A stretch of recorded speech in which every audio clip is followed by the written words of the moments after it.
Tiene ya su Biblia ahí en 1 Timoteo capítulo 1, versículos 19 y 20. Tengo que decirle, a mí me aterra cómo Pablo termina este primer capítulo de su carta, sabiendo que es un ministro del Señor. Pablo no parece tener mucha misericordia respecto de lo que va a escribir. Y yo tengo que decirle que, no obstante que es así de rudo, pues así también es de verdadero. Para que el Señor hubiese permitido que quedaran estos versículos ahí, quiere decir que tiene razón. Dice la palabra de Dios: manteniendo la fe y buena conciencia, desechando la cual naufragaron en cuanto a la fe algunos, de los cuales son Himeneo y Alejandro, a quienes entregué a Satanás para que aprendan a no blasfemar. ¿Cómo le suena eso? El apóstol Pablo entregó su vida al ministerio de predicar el Evangelio para que todo el que oyera este mensaje viniera a Cristo. Y en la conclusión de esta carta lo estamos viendo, que deja el testimonio de haber entregado a Satanás a dos, y los menciona por nombre, como para decirle: hey, Pablo, espérate, ¿de qué estás seguro de lo que estás diciendo? Tan seguro está que queda ahí registrado.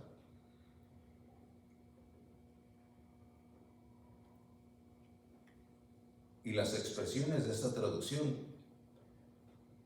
no nos revelan así a simple vista el agudo contenido de la declaración del apóstol Pablo, pero vamos a intentar a través del mensaje interpretar hasta donde Dios nos lo conceda lo mejor posible. Vamos a leer todos juntos a una voz, a ver si ahora sí me hacen caso a la primera, a una voz, todos juntos, a una sola voz, versículo 19. ¿Ok? Todos juntos, déjenme oírles. Dice la palabra de Dios: manteniendo la fe y buena conciencia, desechando la cual naufragaron en cuanto a la fe algunos. Gloria al Señor. Sí, hicieron un buen trabajo. Como se los advertí, sí me hicieron caso, ¿verdad? Con este mensaje estamos llegando entonces al final de este primer capítulo de la primera carta a Timoteo. La carta es de Pablo, escrita a Timoteo. Y Pablo va a concluirla de una manera sorprendente. En la figura militar que recién se ha descrito en los versículos previos, ya vimos que le imputó una orden determinante. ¿Se acuerdan? La semana pasada lo veíamos en el mensaje: militéis la buena milicia. Notemos que interpretar certeramente este versículo 19 implica considerar y respetar los signos de puntuación que demarcan delicadamente la intención del mensaje. La frase de 3 palabras a la que quiero llamar su atención y me voy a referir es esa que dice: desechando la cual. La leímos en el versículo 19, ¿la puede ver? A ver, asómese su Biblia. Esa frase está ahí en la mitad del versículo, dice: desechando la cual. Desechando la cual. ¿Ya la vio? ¿Ya la encontró? Ok, a esa es a la que me quiero referir. Ok. Cuando dice desechando la cual, es porque el escritor se está refiriendo, cuando escribe así, a la cual. Notémoslo. Acaba de terminar de mencionar en el versículo previo la buena milicia. De manera que cuando él en el versículo 19 dice desechando la cual está conectando con la buena milicia. ¿Me está siguiendo? Acaba de hablar en el versículo 18. Militéis la buena milicia. Y luego menciona la conciencia y menciona... Bueno, ahora empieza el versículo y dice, manteniendo la fe y la buena conciencia, dice, desechando la cual es la buena milicia. ¿Ok? Naufragaron en cuanto a la fe. Algunos, en otras palabras, si ya lo notó, se está dando cuenta que este versículo 19 conecta con el 18 para poder ser bien interpretado cuando dice desechando la cual. Ha venido hablando de la buena milicia y luego dice manteniendo la fe y buena conciencia, tiene que ver con la buena milicia. Desechando la cual. Habemos quienes desechamos la buena milicia. Militamos al garete, es decir, ahí como salga, ¿verdad? No nos importa tanto qué tan ordenado es Dios, qué tan celoso es Dios, qué tan soberano es Dios como para merecer toda y absolutamente toda nuestra devoción. Pero militamos como nos alcanza, asumiendo que hacer nuestro mejor esfuerzo es suficiente. Y no se trata de nuestro esfuerzo, se trata más bien de nuestro abandono a la voluntad de Dios. Pero si desechamos la buena milicia, hay algo que Pablo tiene que decir y de lo cual nos muestra una evidencia. Por eso acá Pablo va a evidenciar a quienes, habiendo desechado el mandamiento, que bien podemos referir como con doble efecto desechable. Porque en primer lugar es un encargo divino que se habría de cumplir viviendo la buena milicia. Y dos, un encargo derivado generacionalmente, que se cita así en el versículo 11 de la misma carta, porque dice, según el glorioso evangelio de Dios, del Dios bendito, que a mí me ha sido encomendado. Digo generacional porque Dios se lo encomendó a Pablo y ahora Pablo se lo está encomendando a Timoteo, es la siguiente generación. Así es que cuando menos tiene esos dos factores que se pueden volver desechable cuando no se vive o no se milita la buena milicia. ¿Cómo es que se desecha algo? Voy a preguntar en esta introducción. ¿Lo ha pensado alguna vez? ¿Cómo es que usted llega a desechar algo? La tendencia vergonzante es de negación, es de exculparnos algunas veces, es de excusarnos, es de autojustificarnos desde una postura de una milicia mediocre, una milicia poco digna del ejército al que fuimos llamados. Y yo tengo que decirle, hoy Dios ha de confrontarnos a usted y al que habla aquí. Y repito, ¿cómo se desecha algo? Para poder decir que se desecha algo, déjeme abrir un poco ahí su capacidad de percepción. Desechamos algo cuando lo rechazamos, cuando lo descartamos. Desechamos algo cuando lo sustituimos. Rechazamos algo cuando lo desestimamos. Desechamos algo cuando lo menospreciamos o hasta lo despreciamos. Y en algunos casos desechamos algo cuando alcanzamos inclusive a repudiarlo. Y en este caso, citado por el escritor sagrado, encontramos que se está refiriendo que aquellos desecharon, repudiaron, sustituyeron, descartaron, desestimaron la buena milicia. La buena milicia. Hay quienes desechan la buena milicia. Sí. Consciente e intencionalmente. ¿Y qué con eso, predicador? Dirá usted. Y preguntará a alguno, no sé si aquí presente o en las plataformas de donde se transmite este mensaje. ¿Qué con eso, hombre? Pues sí, Dios sabe, la excusa, ¿verdad? La excusa institucional. Dios sabe que yo no puedo. Dios sabe que tengo mucho esto, Dios sabe que tengo mucho aquello. Dios sabe, lo que Dios sabe es que estás desechando la buena milicia. Y Pablo tiene que escribirlo a Timoteo para dejarlo plasmado en su carta, para llamarnos a nosotros a predicar del tema, para que tú te enteres.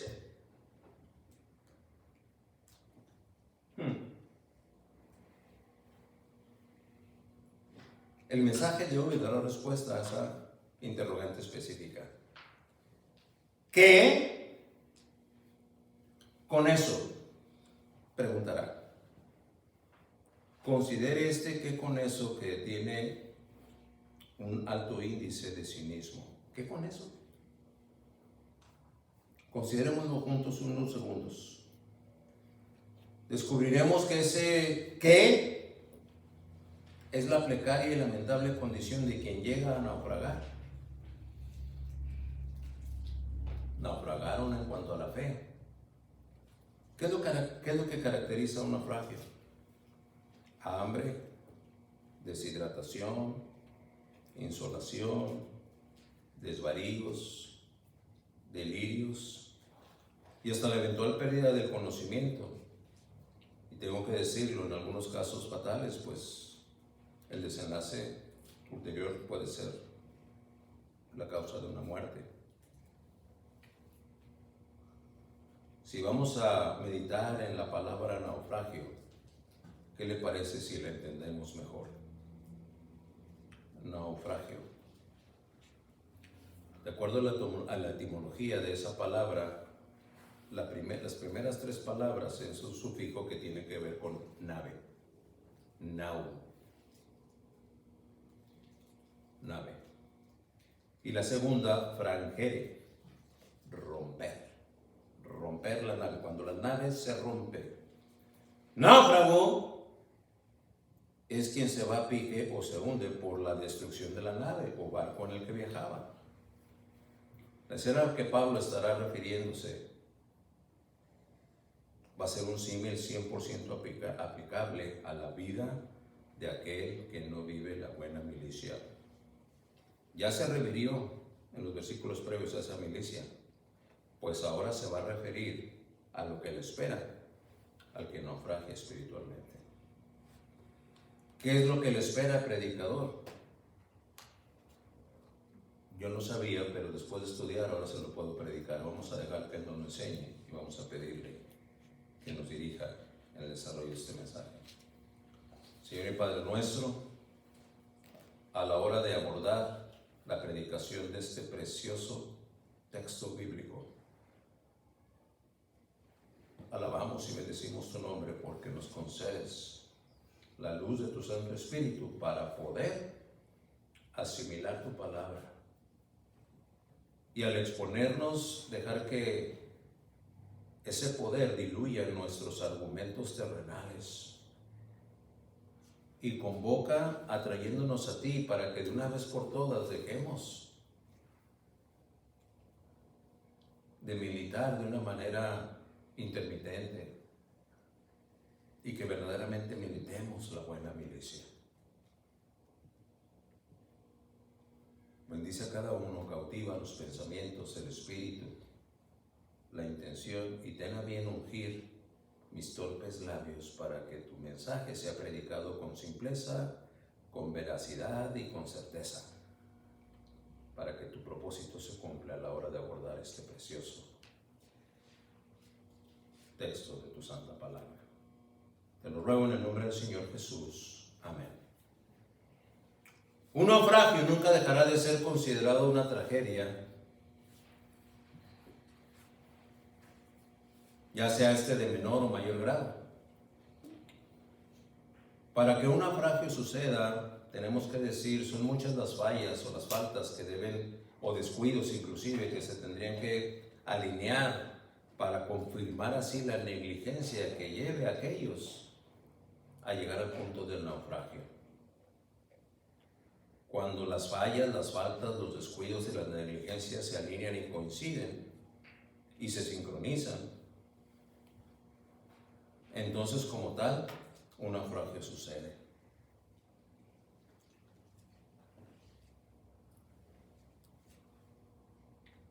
Como un ejemplo ilustrativo, permítame compartirle algunas condiciones peculiares que, según los registros en los archivos históricos, se combinaron entre sí para que el famoso transatlántico Titanic de la orgullosa compañía White Star Lines, compañía inglesa, naufragara a las 11:40 de la noche del 14 de abril de 1912.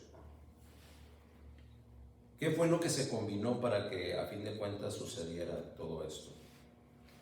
Bueno, de entrada, suponer que era imposible que se hundiera. Hay registros de que el que lo construyó dijo: este barco ni Dios lo hunde.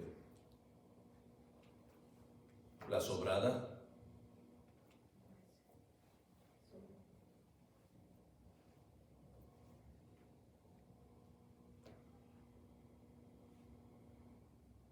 autosuficiencia.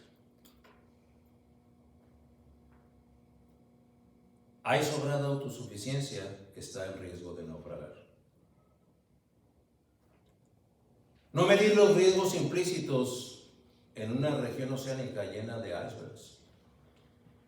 Hay registros de que a este capitán varios barcos le habían anunciado varias veces que había varios icebergs en la región. Pero bueno, como estaba en su autosuficiencia, puedes chocar y estrellarte. A mí no me va a pasar eso. O sea que no, yo tengo que acelerar. A mí que en la iglesia no me digan lo que tengo que hacer, pues yo voy. ¿Estás en ese plan? Te estás aproximando a un naufragio.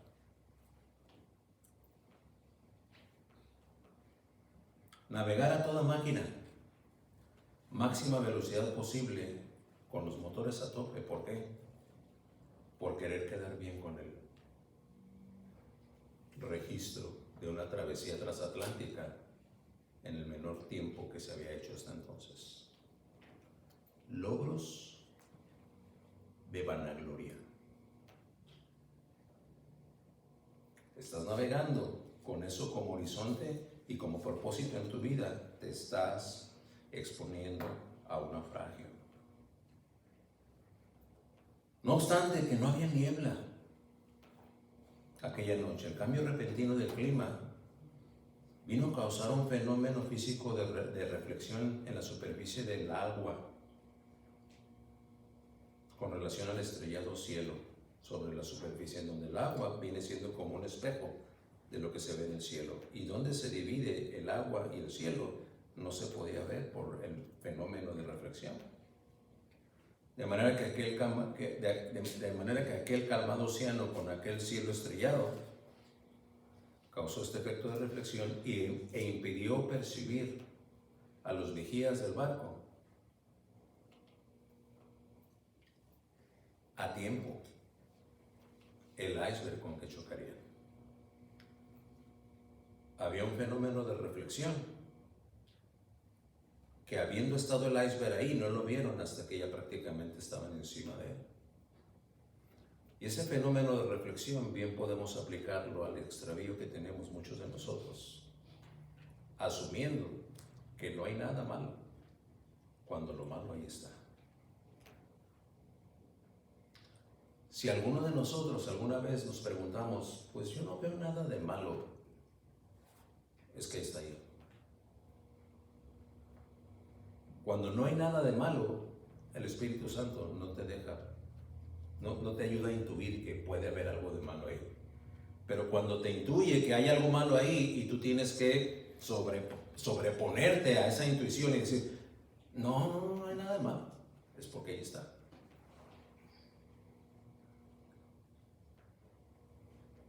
El naufragio fue de fatales consecuencias en gran escala debido a la insuficiencia de botes salvavidas para la cantidad de pasajeros en el barco.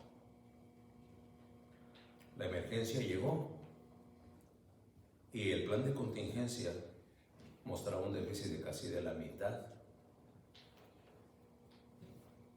de barcos, o mejor dicho, sí, solamente contar con la mitad de los barcos necesarios para poder salvar a los pasajeros.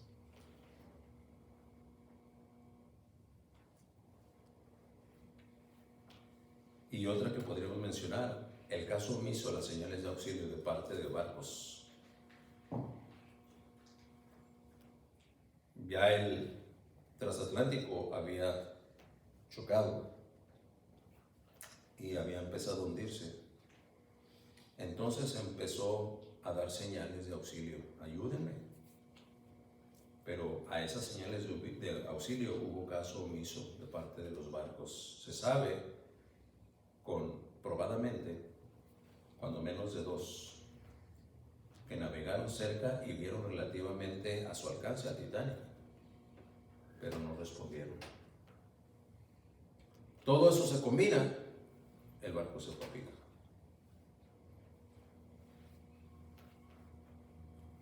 Por supuesto, debe haber muchas más causas asociadas a la catástrofe, pero solamente lo estoy citando como una ilustración.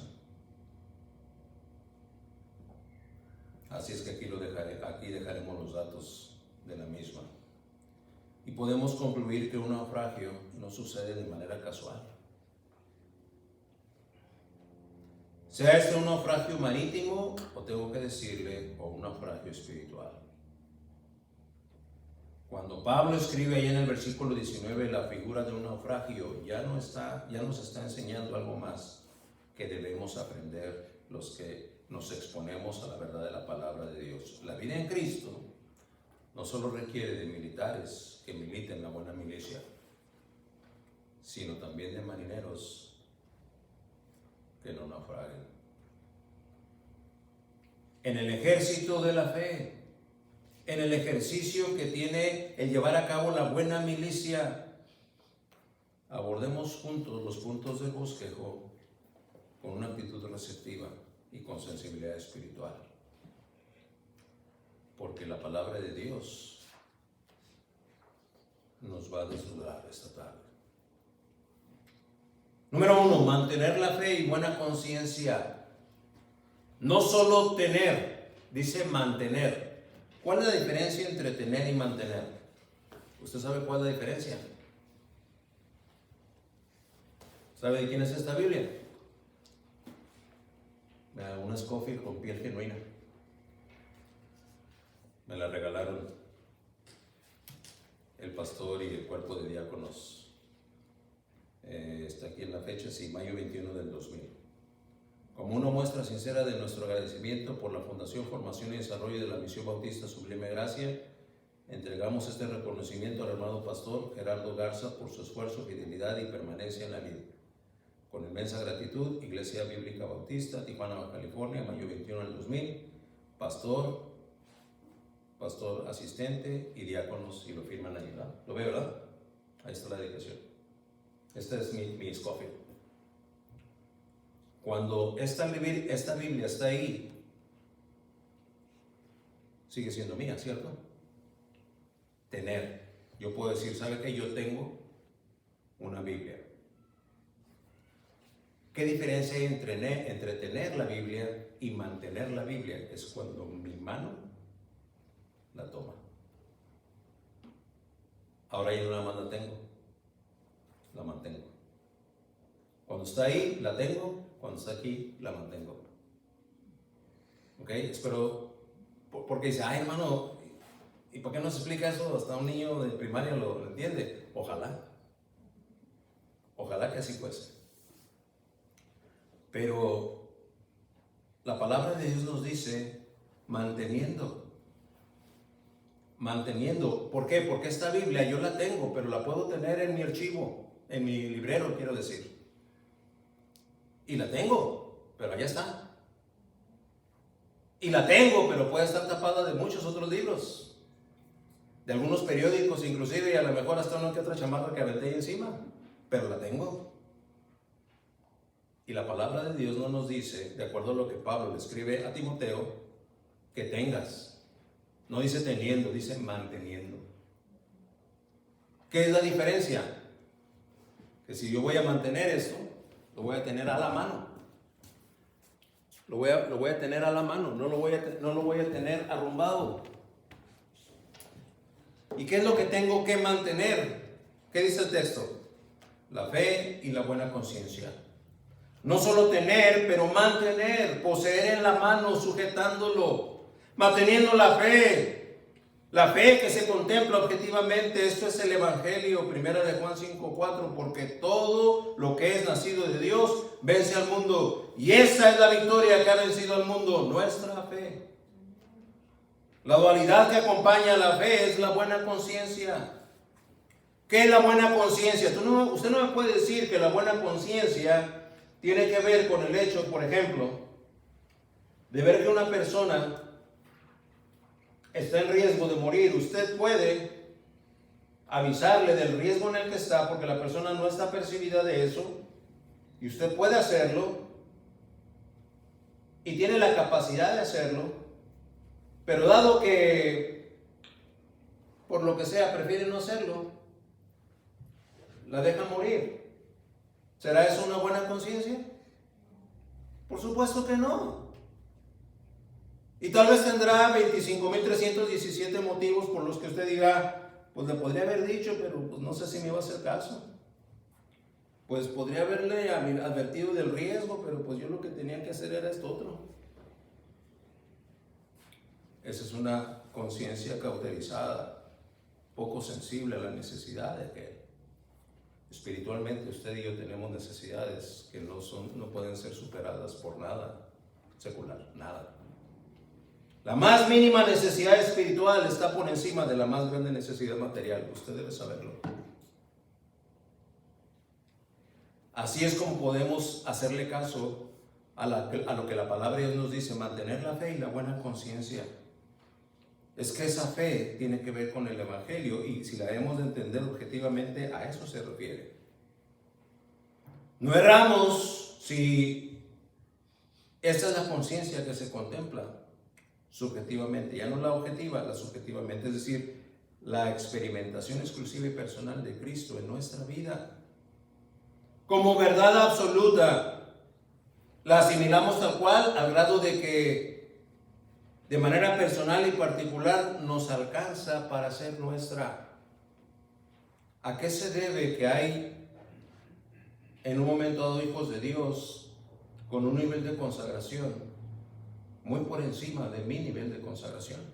¿Acaso el Dios de él es más poderoso? ¿Acaso el Dios de él ha hecho más en favor del que lo tiene controlado? No, es que mi conciencia está cauterizada. Está cauterizada. Mis ideas, mi propia justicia, mi propia percepción de la vida. Platicaba en la semana con alguien que me dice, no, yo siempre tengo en cuenta a Dios. Si no voy a la iglesia es porque si no trabajo no como. Digo, correcto. Usted supone entonces que Dios no le podría alimentar, por eso tiene que ir a trabajar. No, ya alguna vez me pasó que por andar yendo a la iglesia después no tenía para la renta. Ok, no, pues ya tiene argumento. Entonces siga así. Conciencia. La conciencia no está bien. Mantener la fe y la buena conciencia. No mantener así la fe y la buena conciencia evidencia una lamentable realidad que, aunque no la aceptemos, evidencia un flagrante pecado. ¿Por qué? Porque al hacer eso, entonces la hemos desechado. ¿Qué o cómo? Si la buena milicia no corresponde a la configuración de mis pensamientos, mis acciones, mis decisiones, mis palabras, mis devociones, será entonces un militante de la fe, de los que militan la buena milicia. ¿Será usted un militante de la fe aunque no milite en la buena milicia? No lo sé. y no voy a, si no lo sé, no lo voy a proclamar, no lo voy a decir. Lo que sí puedo decir es que si esa es su condición, si hay evidencia de que usted ya desechó la buena milicia. Eso sí lo puedo decir porque la Biblia lo dice.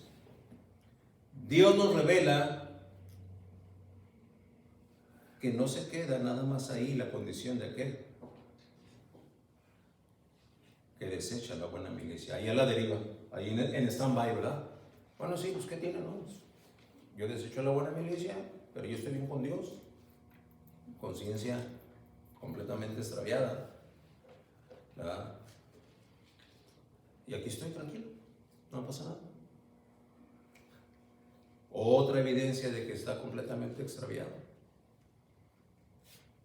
No se queda nada más ahí. No es posible la deriva o el stand-by. No, lo que le espera a quien desecha la buena milicia, según lo que Pablo nos dice en su palabra, lo que Pablo escribe en la palabra de Dios, es que hay un doloroso naufragio en cuanto a la fe, esperándole. Un doloroso naufragio, y ya vimos lo que implican los naufragios.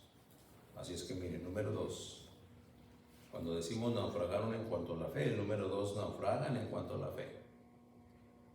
Y la palabra de Dios dice ahí, desechando. El estricto significado de la palabra usada aquí en el original refiere, no estoy exagerando, no, es la palabra de Dios. Lo que pasa es que no la estudiamos, no nos la predican así, y entonces lo que tenemos es una idea distorsionada de la verdad.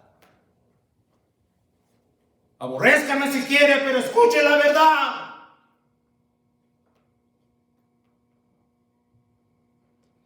El estricto significado de la palabra usada aquí en original refiere a una enérgica expresión de rechazo consciente, como quien expulsa, saca, arroja hacia afuera. Esta misma palabra en original la podemos ver allá en Hechos 7:27, donde Esteban hace referencia a esta misma palabra. Dice, entonces el que maltrataba a su prójimo le rechazó, ahí está, lo expulsó, lo arrojó fuera, diciendo, ¿quién te ha puesto por gobernante y juez sobre nosotros? ¿Usted sabe a quién se está refiriendo? A Moisés. Esteban está evangelizando a aquellos y está contando la historia del pueblo de Israel y de cómo Moisés fue usado en el ministerio, de habiendo sido criado en la casa de Faraón, pues su mamá adoptiva era la hija de Faraón. Cuando se enfrenta a una situación en la que ve cómo un egipcio está abusando de su hermano hebreo, se acerca y lo mata. Y de eso se dan cuenta los hebreos. A la postre, Moisés encuentra a 2 hebreos peleándose y viene a querer poner paz entre ellos. Y le dice, ustedes son hermanos, hombre, no se peleen. Y uno de ellos lo confronta. Esteban está contando esto cuando está evangelizando allá en esos primeros indicios de la iglesia. Y dice, entonces el que maltrataba a su prójimo, se refiriéndose a esos 2 hebreos que estaban peleando, le rechazó diciendo. El versículo previo, el 26, relata cómo Moisés trata de intervenir para poner paz entre ellos. Uno de los que estaban peleando se voltea y le dice, ¿tú qué? ¿Sabe cuál es la expresión coloquial que usamos hoy en día, no? Sácate por allá, ¿qué andas con? ¡Hola! ¿Quién te ha puesto por gobernante y juez sobre nosotros? Ahí está la expresión. Desechando. Moisés huyó cuando experimentó ese rechazo. No, la buena milicia no es para mí. Dirá alguno, no, a mí no me van a fanatizar. es que nadie acá pretende fanatizar a nadie. No, 1000 veces no. 1000 veces no. 1000 veces no. ¿Qué es un fanático? Es un apasionado defensor y promotor de creencias y opiniones e ideologías que sigue ciegamente y sin razonamiento. Ese es un fanático.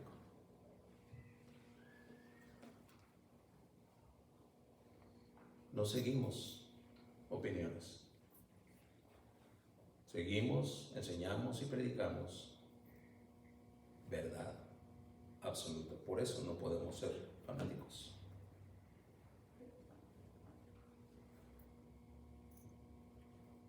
El testimonio que escribe Lucas y que aquí queda revelado en el discurso de Pablo también tiene que ver con ese desechar. Aquí estaban Pablo y Bernabé y aquí se vuelve a usar el término desechar, allá en Hechos 13:46. Entonces Pablo y Bernabé, hablando con denuedo, dijeron: a vosotros a la verdad era necesario que se os hablara primero la palabra de Dios, mas puesto que la desecháis, no os juzgáis dignos de la vida eterna. He aquí, nos volvemos a los gentiles. Es que nuestra oportunidad de abrazar la verdad la aprovechamos para desecharla, o para hacer cortes selectivos y decir: ok, esto sí lo acepto, pero esto lo desecho. ¿Será eso bíblico? Pregunto. Por supuesto que no. No. Lo que la iglesia en Éfeso estaba viendo ya no era el aislado desconcierto de alguna que otra duda respecto a lo que ya habían creído. No. Su desechar la verdad era abierto y flagrante y escandaloso. En otras palabras, la apostasía había llegado, y por eso Pablo le tiene que escribir a Timoteo. Esa apostasía había alcanzado ya un nivel en el que no solamente hacía dudar de la fe subjetiva, sino lo más vil y más vergonzoso. Ya los había hecho dudar del don de la fe divinamente revelada, que es el cimiento de la verdad que constituye la doctrina de Cristo. Naufragaron en cuanto a la fe. ¿Y qué querría decir esto? Que se hundieron hasta encallar contra las piedras al fondo del mar de la mentira. Número 3. Naufragaron en cuanto a la fe. Aquí vamos a presenciar la entrega de unos anatemas. ¿Qué es un anatema? Un maldito. Y Pablo, el apóstol a los gentiles, que consumió su vida predicando el evangelio para que todo aquel que creyera fuera salvo. Aquí lo vemos en la otra cara de la moneda, mostrando el juicio de Dios. Es que no creemos que el juicio de Dios es tal. Todavía estamos suponiendo que de manera irresponsable y cínica podemos seguir dando pasos lejos de la voluntad de Dios y nada va a pasar. Proverbios lo declara de manera muy convincente. Te mantuviste ahí hasta que la justicia de Dios te alcanzó, de manera que ya no hubo remedio. Ya no hubo remedio. Pablo no se va a reservar ni será considerado respecto a referirse abiertamente y por nombre en contra de esos blasfemantes anatemas. Pablo declara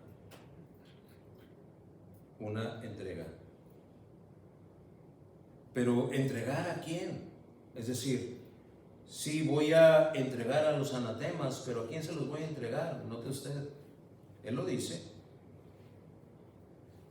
a Satanás. Hermano, no están mal interpretando.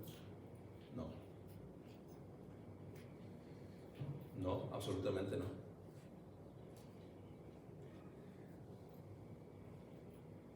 Y debe dolerle al pastor y hermano Pablo ahí, cuando le escribe esto a Timoteo. Porque aquellos que va a mencionar por nombre, sin duda, algunas veces los tuvo como discípulos. Y a lo mejor, inclusive, convivió con ellos de manera preferencial. Véngase, vamos a ver, abra aquí el rollo de Isaías, vamos a descubrir aquí al Mesías, déjeme enseñarle, le habrá dicho alguno de estos. Pero aquellos, siendo falsos conversos, el juicio de Dios los va a alcanzar. Así que por eso Pablo no se reserva. ¿Va a entregarlos a quién? A Satanás. Y Timoteo debe saberlo, y esta carta es el salvoconducto revelador de tal hecho. Y revelación del Todopoderoso, porque a él le pareció bien que usted y el que habla y miles de quienes le dan esta revelación supiéramos quiénes son aquellos anatemas por nombre: Himeneo y Alejandro. ¿Usted se puede imaginar el testimonio de estos anatemas? ¿Cuántos teólogos, cuántos hermanos, cuántas hermanas han leído esta porción de la Biblia y la seguirán leyendo hasta que el Señor venga?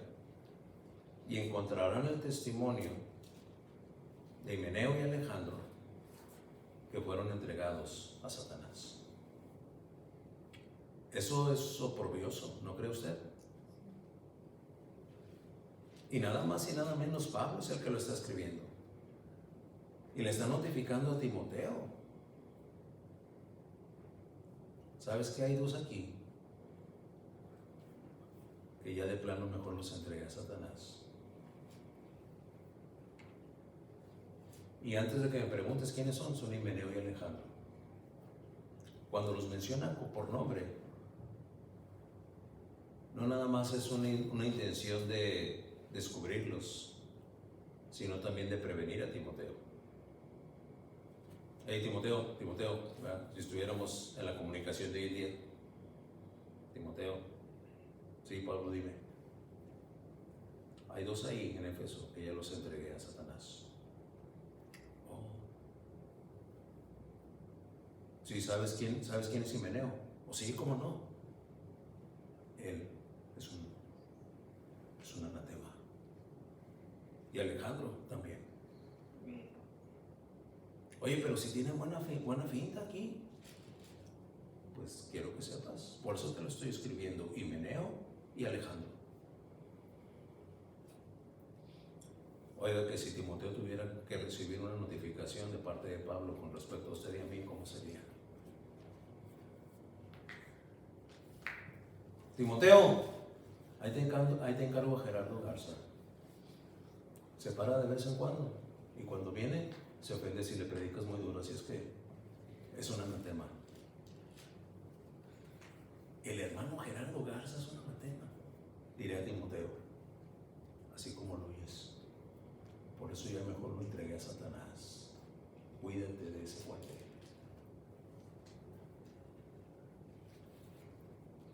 ¿No dirá eso de alguno aquí? Oiga, pastor, eso está muy rudo. Pues usted le está notando aquí que Pablo tenga pétalos en la pluma con la que escribe, ¿no? Para ver si eso nos hace reaccionar.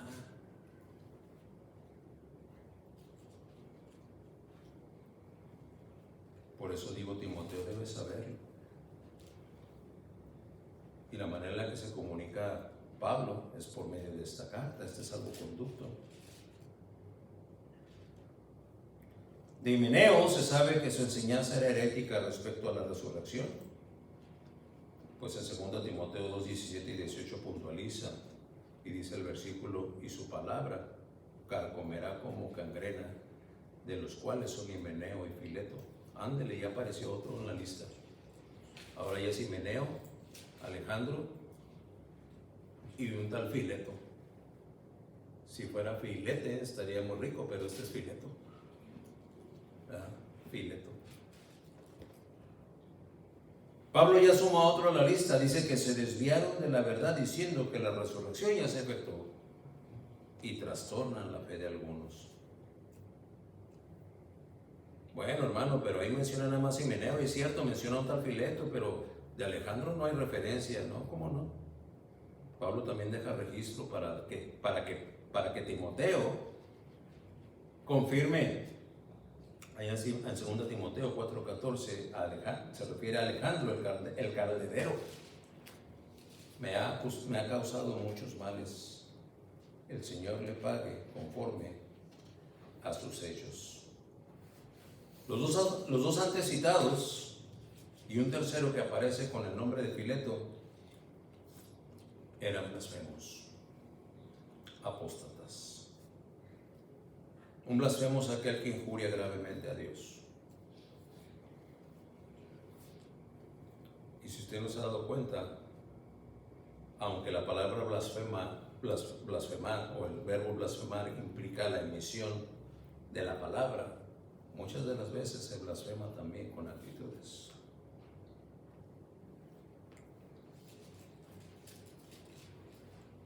Y cuando Pablo, ahí en el versículo 20, cita que a estos dos ya los ha entregado a Satanás, dice que lo ha hecho en un intento para que aprendan a no blasfemar. Punto número 4, aprendan a no blasfemar.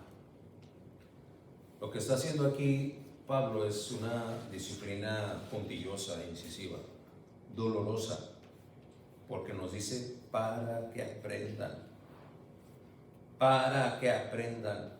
Es que nosotros creemos que sabemos, hermanos, ese es el principal problema que tenemos en nuestro extravío. Creemos que sabemos. Cuando se nos trata de enseñar, nos resistimos porque nosotros asumimos que así no es la cosa. Entonces nos dicen, mira, te voy a enseñar esto para que aprendas. No, así no es. Aprende, aprende, aprende. La medida que toma aquí Pablo con respecto a estos anatemas es para que aprendan. ¿Sí lo puede ver ahí en el versículo 20? Dice claramente, versículo 20, de los cuales son Himeneo y Alejandro, a quienes entrega a Satanás, dice, para que aprendan. Para que aprendan. Entonces hay un intento pedagógico. Quiero que aprendas. Aprende pues. No, pues yo no creo que sea así. Es el problema, que tú no sabes y no quieres aprender.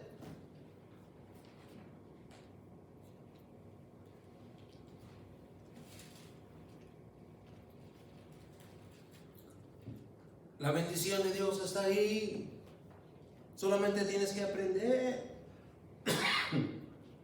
Y aprender como la Biblia lo enseña. Como la Biblia lo dice, cuando está bien interpretada y bien hermenéuticamente bien aplicada a la verdad. De una verdad bíblica conocemos la pura superficie y queremos hacer de esa superficialidad la regla de nuestra vida en Cristo. ¡Aprende! Es dolorosa la disciplina, porque dice para que aprendan. Si aquel educando es de Dios y tiene el Espíritu Santo obrando en sí, entonces no es un anatema. Entonces, y solo entonces, su transformación empezará a aparecer, y desde que aparezca será continua. Ese hombre, esa mujer, joven o maduro, y aún anciano o anciana, aprenderá. Va a aprender. ¿Cuándo? Ya, desde hoy, desde que conoce la verdad. Desde cuando recibe el acicate para aprender, empieza a aprender y empieza a cambiar.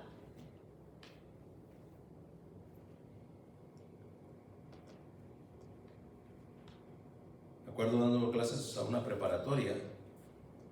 Llegué al tercer semestre a darles la clase de química. Y los que saben dicen, cuando no conoces al grupo que les vas a enseñar, es recomendable empezar con un examen, que es un examen diagnóstico, quiero saber cuánto saben, ¿okay? En qué nivel de conocimiento de química están, ¿verdad? Porque vamos a empezar, ahorita no me voy a acordar los temas, pero es de geometría química.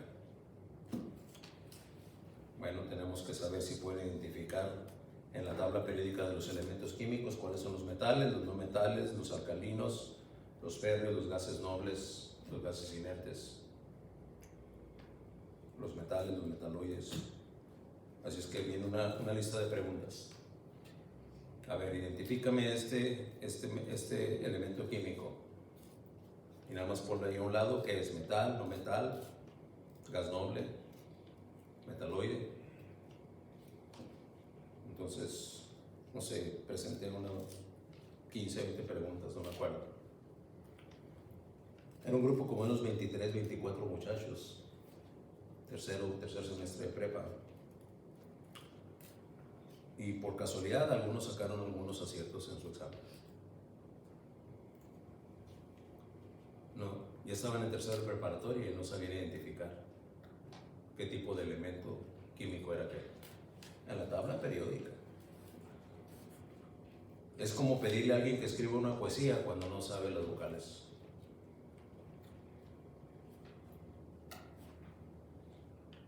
Entonces recogí los exámenes, les dije a los muchachos, bueno, creo que vamos a tener que empezar un poquito más atrás de lo que nos dicta el programa.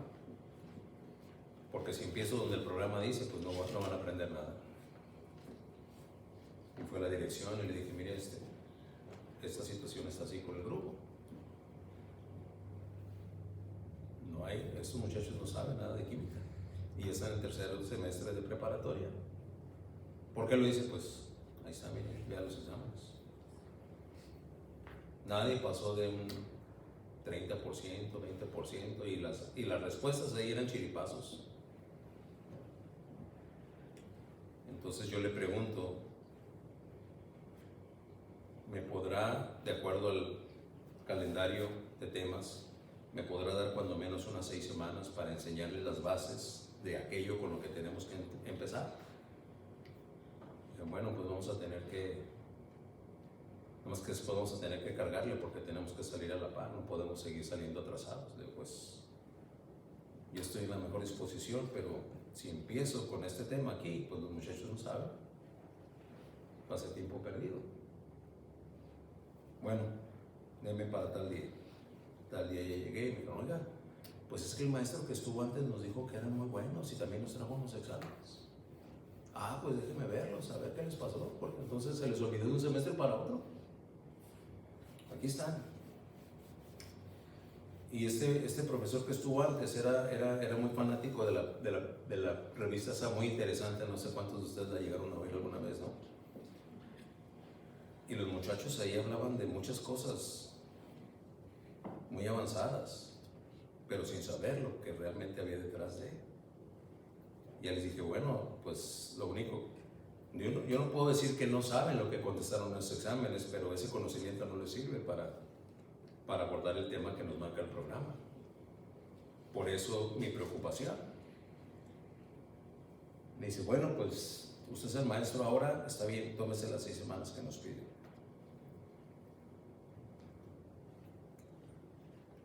Y cada semana los tenía que dar una clase básica de química. Y algunos empezaron a incomodar y a ofender.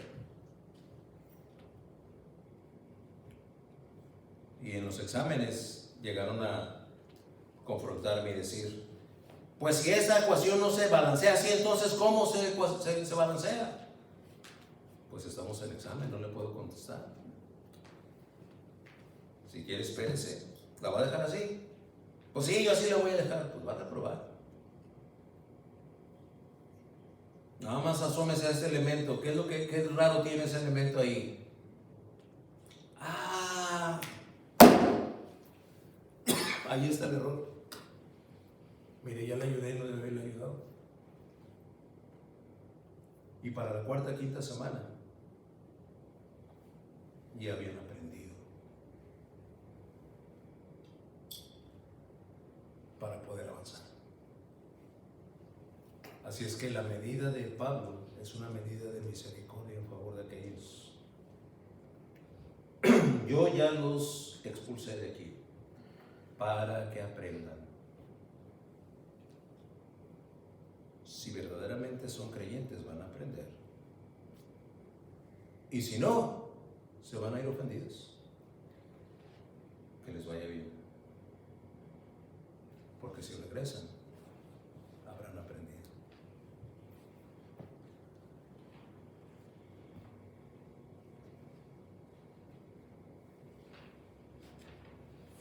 En el caso de estos, pues vemos que confirmaron que eran apóstatas. Su personalidad como tal se confirmó. Pues no, nunca aprendieron.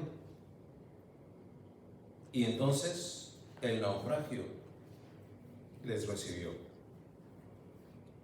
Muchas veces Dios, desde su soberanía, lo causa o lo permite.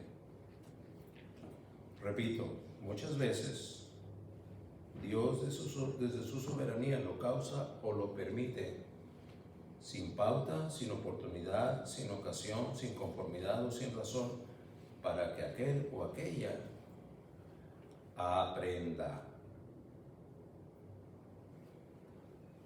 Dado que la omnisciencia de Dios goza de la capacidad de anticipar que no aprenderá, por ser un congregante nominal, tal vez convencido pero no convertido, tal vez habiendo hecho la oración pero sin convicción, tal vez suponiendo que había recibido a Cristo pero sin darse cuenta que Cristo no le había recibido a él o a ella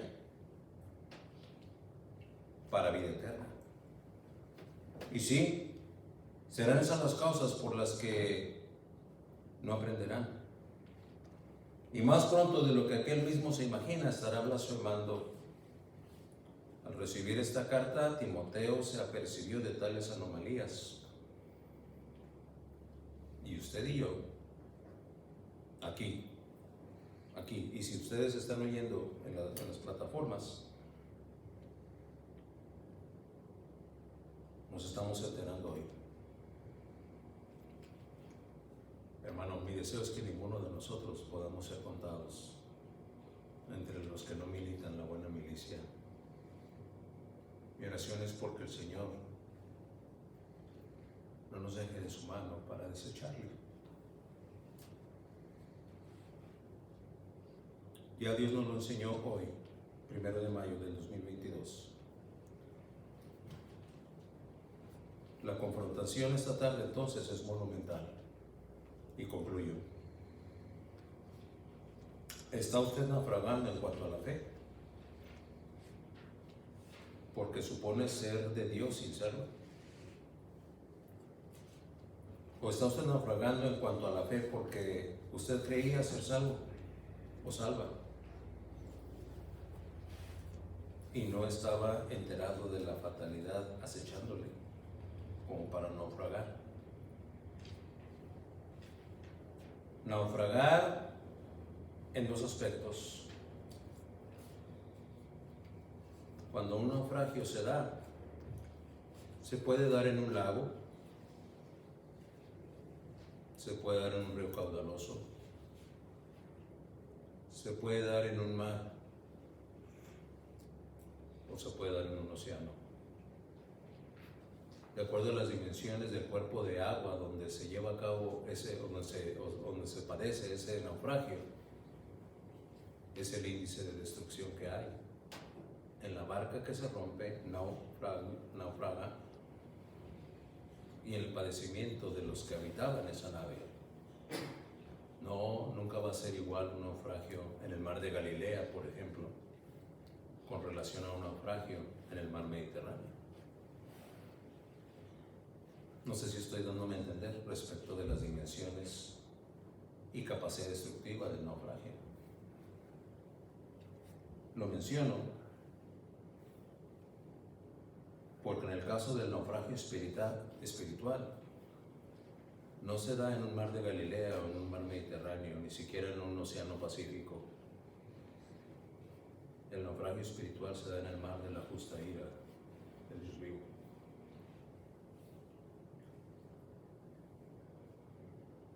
Y ese naufragio A ese naufragio le sigue la inmediata y posterior condenación infernal para una eternidad. No es cosa menor, hermano.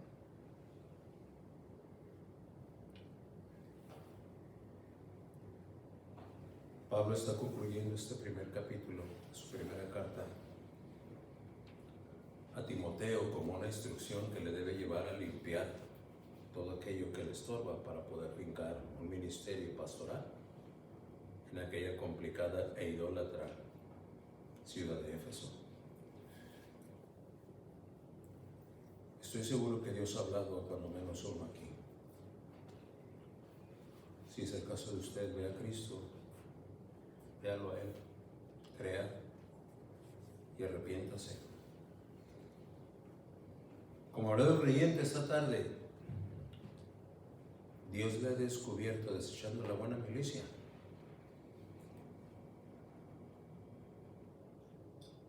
Urge